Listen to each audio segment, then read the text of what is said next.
சொர்க்கத்தை தொட இருக்கும் சகோ வணக்கம். உலக மக்களின் மாம்டே தமிழ் வாழ்க, திரு தமிழ் வாழ்க. அதாவது நான் வந்து தொடர்ந்து 4 நாளுன்னு பேசிட்டு வரேன்ல, அது தலைப்பும் போட்டு வரேன் கண்டிப்பாக. ஏன்னா எனக்கே பழைய வீடியோ பார்த்து தேட கஷ்டமாக இருக்குது. அது நானே நிறைய தப்பு பண்ணிட்டு இருக்கேன். ஸோ அது தலைப்பு போட்ட கரெக்டாக தேடுறதுக்கும் வசதியாக இருக்கும். அதாவது என்னென்னா 4னா குட் பேட், பேடுக்குள் குட், குட்டுக்குள் பேட். இதை புரிஞ்சுக்கிட்டா தான் காட். அப்படி ஒரு விஷயம் பேசிக்கிறேன். அதே மாதிரி இப்போ கிறிஸ்தவத்துக்கு முன் கிறிஸ்தவத்துக்கு பின் காலம் அப்படின்றது ஒரு கணக்கு இருக்குது. காலம் அப்படின்றது இது வந்து தவறு. இதை வந்து மாற்றணும். என்னுடைய வீடியோ பொறுத்த வரைக்கும் மாறப்போகுது. காலத்தை குறிப்பிடும் போது வரலாறு படிக்கும்போது கிறிஸ்தவத்துக்கு முன் கிறிஸ்தவத்துக்கு பின், முதல் வார், 2வது வார், முதல் போருக்கு காலத்தில் அப்படி நம்ம சொல்லுவோங்கள. அப்போ என்னுடைய ஆன்மீகம் வந்து இறுதியானது. எல்லோருக்கும் இனி வரும் மக்களுக்கும் என்னை வந்து தேடினாதான் அந்த ஆன்மீகம் வந்து கிளியரன்ஸ் கிடைக்கும். இது மாம்டேடுடைய சொல். அதனால் இந்த காலத்தை கணக்கு சொல்லணும்னா அந்த கிறிஸ்தவத்துக்கு முன் கிறிஸ்தவத்துக்கு பின் சொல்கிறது கூட ஒரு தவறு தான். ஏன்னா அது வந்து அப்படி இருந்துடக்கூடாது. சிவனுக்கு முன் சிவனுக்கு பின் தான் இருக்கணும். ஏன்னா சிவம் என்பவங்க நிறைய பேர் பின்னாடி வந்தாலும் முதல் சிவம், முதல் கல்வி கொடுத்தவர் அவர் தான். விஞ்ஞானி அவர் தான், மெய்ஞானி எல்லாமே.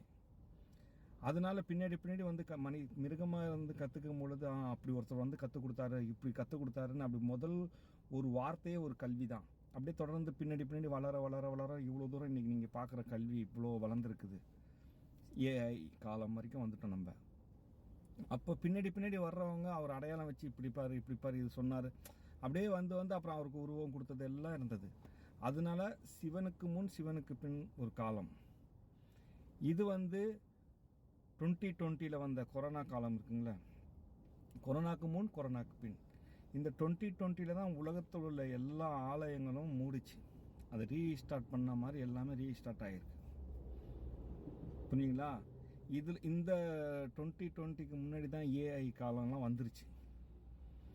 இனிமேல் அடுத்த கட்டம் கொரோனாக்கு பின். நான் உங்ககிட்ட பேசுகிறேன், ஏபிசி தமிழ் சார். ஸோ இதில் தான் காலம் ஸ்டார்ட் ஆகுது. நல்லா புரிஞ்சுங்க. இதுலேருந்து நீங்கள் கவனிக்கணும். After before corona, ABCD. அந்த டியில் வந்து டீயை நுழைச்சிட்டேன். சிவலிங்கம் மாதிரி 10 அறிவு என்று சொல்கிறேன். 10னா நீங்கள் வந்து 100, 1000ன்னு எத்தனை ஜீரோ வேணால் போட்டுட்டு போயிட்டு இருக்கலாம். இதை நல்லா புரிஞ்சுங்க. அது 10ஆ பிரிக்கணும். அதாவது அன்னைக்கு 2 பேர் மக்கள், 100 மக்கள் இருந்தால் அதிகம். இன்றைக்கி 600 கோடிக்கு மேலே இருக்கிறாங்க. அந்த மாதிரி தான் 2020ல் 40 வருது. ஏற்கனவே 60 இருந்தது. சரிங்களா? இதுலேருந்து ஸ்டார்ட் ஆகுது. இதை இனி வரும் காலம் மக்கள் பார்க்கட்டும். இல்லை நீங்கள் பார்க்கலனாலும் பரவாயில்ல. அதாவது இது என்னன்னா சரி, ஓகே.